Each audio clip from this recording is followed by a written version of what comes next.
It was 2:47 in the morning and the house was completely still.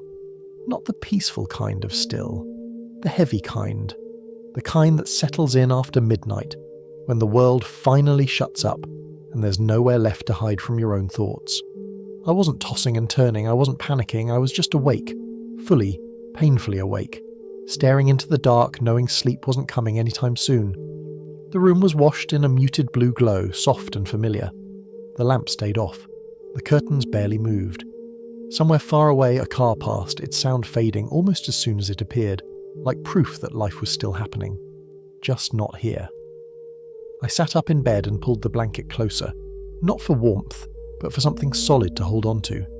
My hands rested there, still, like moving too much might crack open thoughts I'd been keeping sealed during the day. The digital clock on the bedside table read 2:47 a.m. I stared at it longer than I meant to. This was the hour everything caught up to me. The doubts, the quiet comparisons, the growing sense that time had been moving faster than I was. During the day, it's easy to convince yourself you're fine. There's noise, screens, conversations, endless distractions. You can stay busy enough to avoid the uncomfortable questions. But late at night, when you're alone with your thoughts, those questions stop waiting politely. I thought about where I believed I'd be by now. I thought about the plans I made years ago, the confidence I had back then, the certainty that things would work out if I just kept moving. I thought about other people too, old classmates, friends I hadn't spoken to in years. I didn't need to check their lives to know the story. Promotions, relationships, big milestones, smiling photos in places that felt far away from this quiet room. And here I was, awake at 2:47 in the morning, staring at the same ceiling I'd stared at for years, feeling like I'd missed some invisible deadline everyone else seemed to understand. There wasn't a sharp pain in that realization. It was dull, slow, persistent, like a weight pressing inward, whispering that I was falling behind, not dramatically, not obviously, but just enough to notice. I wasn't failing, but I wasn't moving forward either. That space between those two things is hard to explain, harder to admit. People talk about rock bottom like it's loud and obvious, like everything collapses at once and forces you to change. But this didn't feel like rock bottom. It felt like standing still while the world kept going. I leaned back against the headboard and let my eyes drift around the room, the dresser, the door, the faint outline of a picture frame on the wall. Everything looked the same as it always had, and maybe that was what scared me the most. For a long time, I treated this feeling like a problem that needed fixing, like proof I was doing life wrong, like something I needed to escape as quickly as possible. But sitting there in the quiet, listening to my own breathing, I wondered, for the first time in a while, if this wasn't a failure at all. Maybe this was just the middle, not the part people celebrate, not the part they post about, just the in-between, the stretch of time where nothing is falling apart but nothing has fully come together yet. The clock still read 2:47 a.m. I didn't reach for my phone, I didn't distract myself, I didn't try to rush past the moment. I just sat there and let it exist. And in that stillness, something shifted. I wasn't behind in this exact moment. I wasn't late. I wasn't broken. I was simply here, awake, breathing, still trying. And for tonight, that was enough. I stayed awake for a while after that, watching the numbers on the clock refuse to change. There's something strange about time at night. During the day, it feels like it slips through your hands no matter how tightly you try to hold on to it. But in moments like this, it slows down. Each minute stretches, almost daring you to sit with it instead of running. I realized how long I'd been measuring my life in big moments, breakthroughs, milestones, clear signs that I was moving in the right direction. I'd been waiting for something obvious, a moment I could point to and say, that's when it started getting better. But those moments don't come as often as people pretend they do. Most of life happens quietly, incrementally, in ways no one claps for. I thought about how many nights like this I'd already lived through, how many mornings I'd woken up tired, gone through the motions and told myself I'd start properly once things felt clearer, once I felt more confident, once I felt ready. The truth was uncomfortable. I was waiting for permission I was never going to get. Not from anyone else. from myself. Somewhere along the way, I'd started believing that progress had to feel impressive, that if I wasn't moving fast, then maybe I wasn't moving at all, that if no one noticed my effort, it somehow counted less. But sitting there in the stillness, I saw it differently. The fact that I was still thinking about my life at 2:47 in the morning wasn't a weakness. It was evidence. Evidence that I still cared, that I hadn't checked out, that I hadn't given up, even if it felt like I was moving slower than everyone else. There's a quiet strength in that, the kind that doesn't announce itself. I realized how often I compared my internal struggles to other people's visible success, how unfair that comparison was.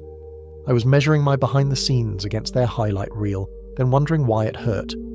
No one talks about the invisible effort, the nights spent doubting yourself, the mornings you show up anyway, the days where progress looks like simply not quitting. Those moments don't look like much from the outside, but they add up. They always have. I shifted slightly in bed, feeling the weight of the blanket, the steadiness of my breathing. For the first time that night, my chest felt a little less tight. Not because I'd solved anything, but because I'd stopped demanding that everything be solved right now. Maybe I didn't need to have my life figured out tonight. Maybe all I needed was to keep going tomorrow. Not in some dramatic, life-changing way, just in a small, honest one. One choice, one effort, one day. I didn't suddenly feel motivated.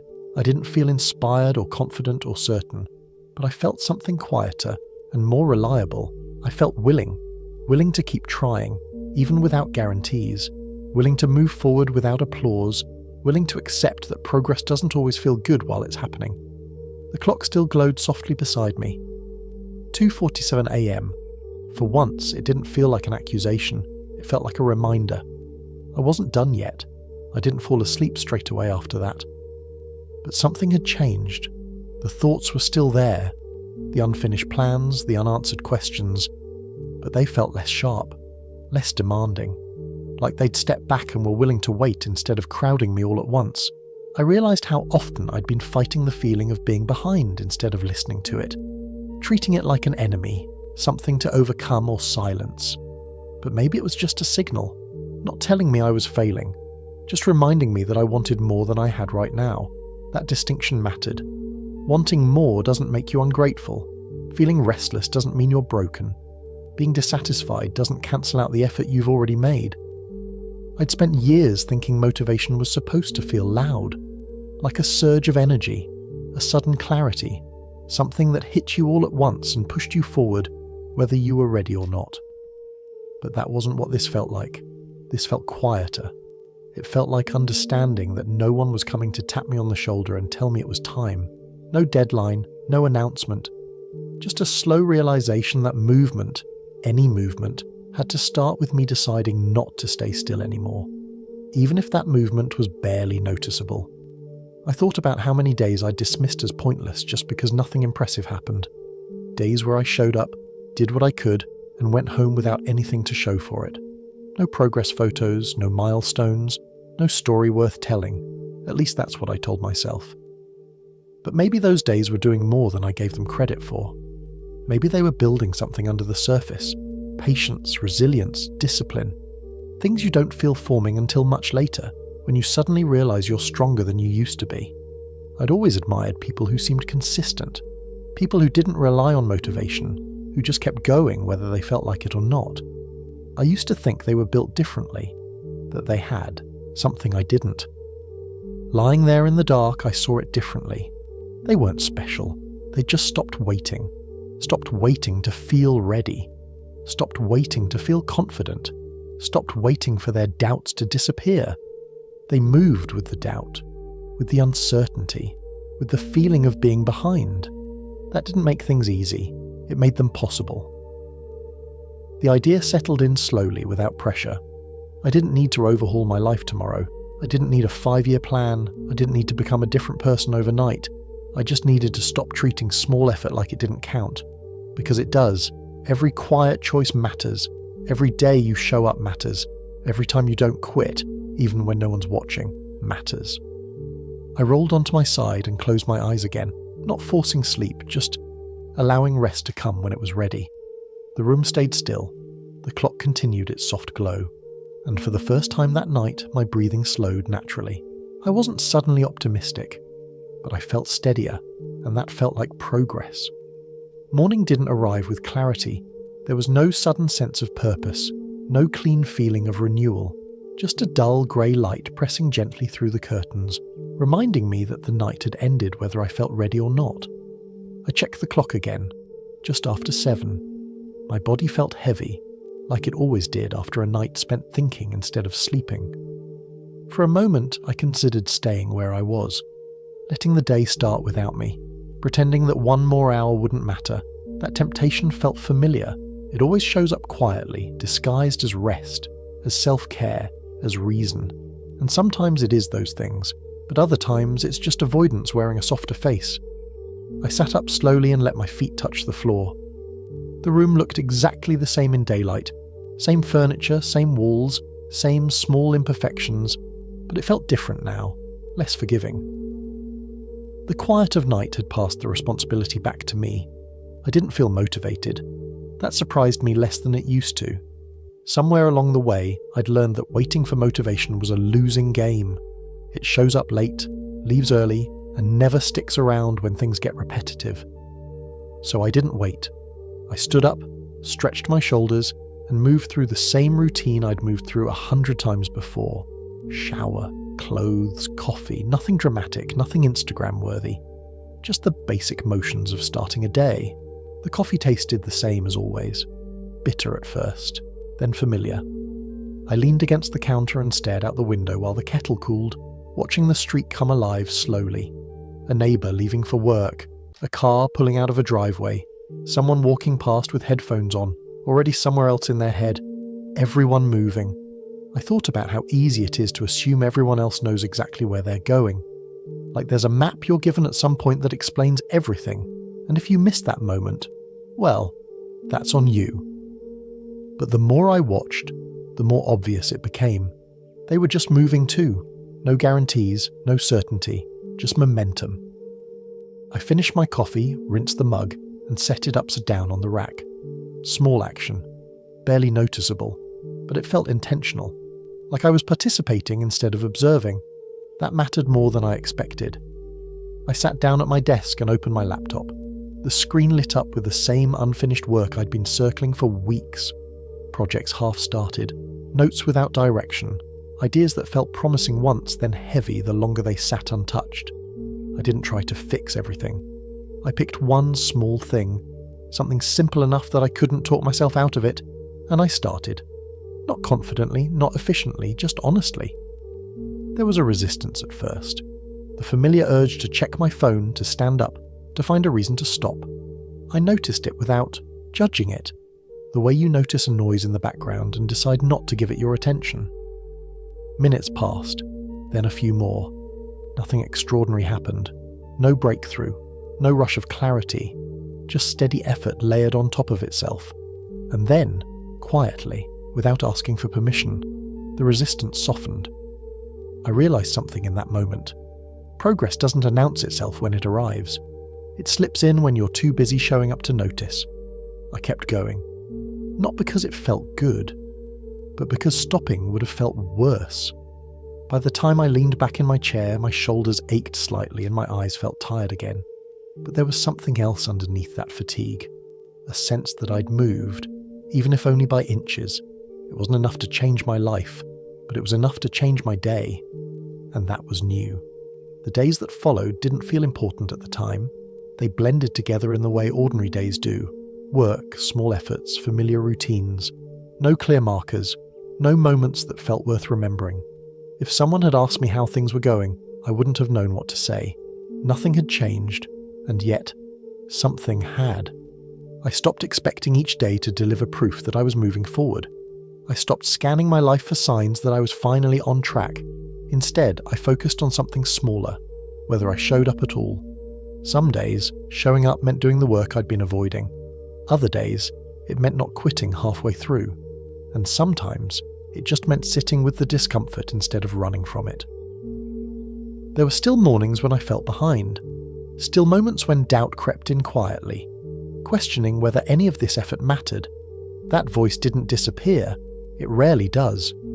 But it lost some of its authority. I noticed how often I'd been treating consistency like it was boring, because it didn't feel impressive. I'd underestimated it. I thought progress had to feel inspiring to be real. It doesn't.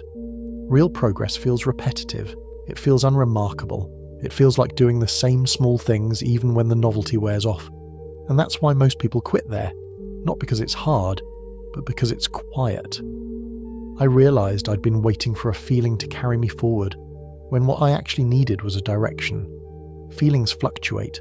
Direction stays. So I kept choosing the same direction. Not every hour, not every moment, just most days. And when I didn't, when I slipped, stalled, or wasted time, I stopped turning it into a verdict about who I was. I didn't spiral, I didn't reset everything, I just continued. That was new. Before, one bad day used to erase a week of effort in my mind. Now it was just a bad day. Uncomfortable, frustrating, but temporary. Time started to feel different, not slower, just less threatening. I stopped racing it, stopped measuring myself against imaginary deadlines. The pressure eased when I stopped treating life like a test I was failing and started treating it like something I was learning, one day at a time.